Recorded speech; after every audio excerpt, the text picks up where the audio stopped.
நீங்கள் எத்தனை சீன கடைக்கு போயிருக்கீங்க? சைனீஸ் ஷாப்புக்கு. மெயினாக பார்த்தீங்கன்னா அந்த சைனீஸ் ஷாப்பில் வந்து மாடும் ஆடும் விற்க மாட்டாங்க. பார்த்துருக்கீங்களா? நீங்கள் எந்த சைனீஸ் ஷாப்பில் போயிட்டு கேட்டு பார்த்துருக்கீங்களா? மாடு இருக்கா ஆடு இருக்கான்ட்டு. அவங்க கோழி பன்றி சீ ஃபுட் இதுதான் அவங்களோட பிஸ்னஸ்ஸு. மாடும் விற்க மாட்டேங்கிறாங்க. ஒன்று ஆடும் அவங்க சமைச்சு விற்க மாட்டாங்க. ஏன்?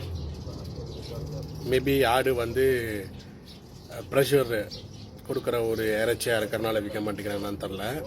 மாடு ஏன்னா அதுவும் வந்து அவங்களுக்கு வந்து நம்மள மாதிரி ஒரு சென்டிமெண்டல் வேல்யூ இருக்குது.